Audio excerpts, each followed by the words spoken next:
Okay, so hello social media. Obviously, this is YouTube. I'm hoping that people will share it on Facebook.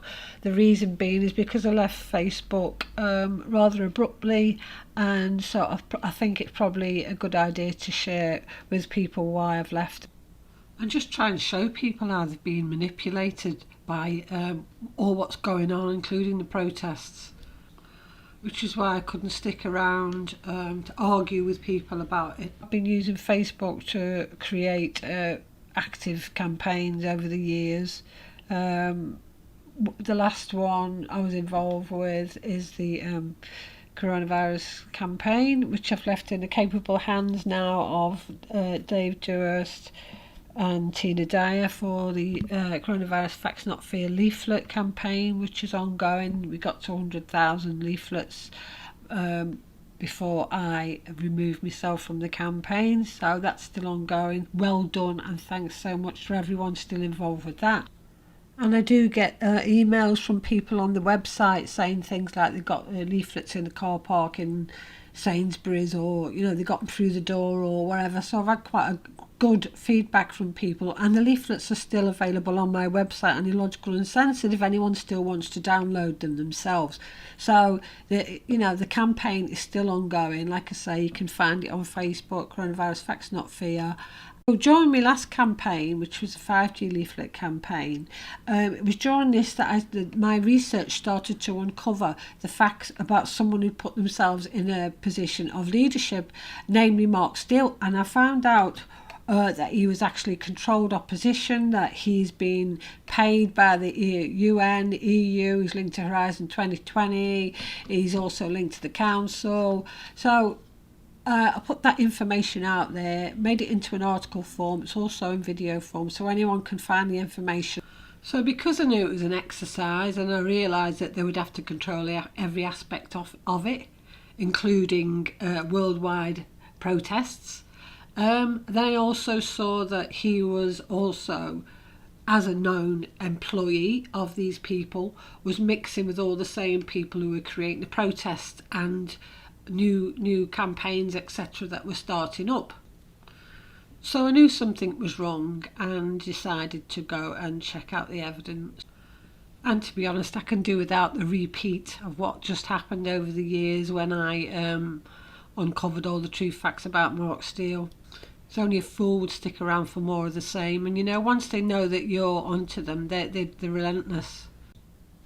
So I found the evidence that Mark Steele was chosen by the UN's Eclipse project, which is funded by Horizon 2020. So Horizon 2020 is the biggest EU research innovation programme that has been created by the EU, and with the aim of pushing the smart agenda. Now there's nearly 2,300 UK organisations are under the payroll, including government bodies, councils, health departments, universities, even the Home Office is on the payroll.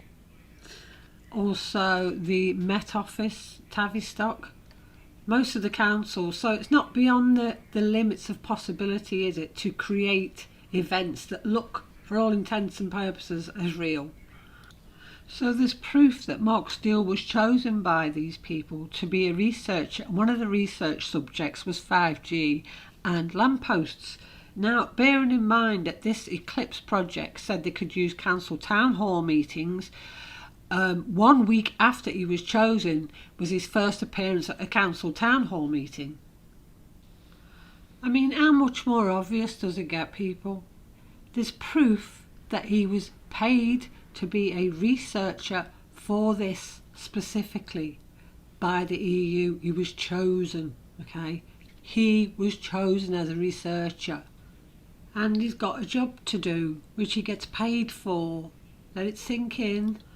And that was something that always amazed me, that I could never get my head around, that even when you show people the proof that someone has been paid to do what they're doing, they're not a real campaigner, they still refuse to believe it.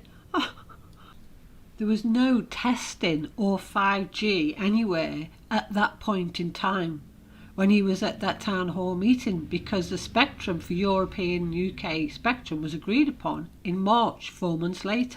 So even though I've pointed out that he's a paid EU researcher, and the fact that there was no 5G spectrum allocated when he was claiming it was in to the town hall, and of course, a load more information came out about him after that, which is all there for people to see. Too much for me to go into at the moment. But the bottom line is, if you're paid to do a job by the UN from a funding body that's known to be linked to your Horizon 20, then you're not a real campaigner, are you? He's still involved in it all now. So now the exact same scenario is playing out with the organisers of these protests, because I've linked the beginning back to Dolores Cahill, who created the Unite for Freedom, which created the protests. So there was an article claiming that she'd lost her job at the IMI on the scientific committee because of her views on coronavirus. Yeah, her term was up naturally. So she would have been leaving anyway, and there was a lot of reorganisation going on within that. So that's not true. Just like Steele, she's created a political party which reportedly has canvassed fake profiles for election. And there's also reports that it failed to fill in forms properly to join elections. And of course, she created the political party with the press secretary of Nigel Farage.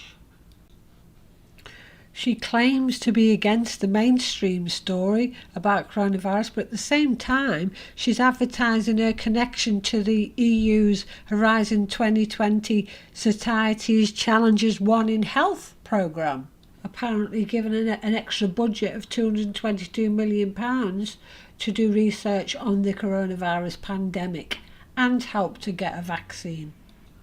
So they've both got that in common. They both started a political party, and they're both connected to Horizon 2020, which we know is pushing the smart agenda. Complete conflict of interest once again. So Cahill has co-founded a company called Protogen, which was a spin-out from the Max Planck Institute, and she creates diagnostic tools. So this company was bought out in March 2019 by OnCommune for $4 million, and her company Protogen helped leading pharmaceutical companies, multinationals, to generate business. By the way, her company created something called SeroTag, which is a biomarker engine. It's a diagnostic tool. So when they were bought out by OnCommune last year, they're using her diagnostic tool, SeroTag, to detect coronavirus. And let's not forget, it's an exercise. These people are all aware that this is an exercise. So, just like Mark Steele and their company, Review, which stands to gain money from the smart rollout, as advertised by his helmet on the Israeli Homeland Security website, so too will Cahill be financially better off from all of this. I think people should fully realise that this is a year-long exercise, and that means that they're monitoring everything, which means that they've got to be in control of everything, which stands to reason that they would have to be in control as well of the people's reaction, because it is an exercise. Okay, so they're going to use protests for whatever reason they want. So I just want that information getting out there, and any information that I'm going to be putting out on my YouTube or my website will also be sharing the facts to show that this is the case. So I'll leave that with you. Thank you all for listening, and see you later.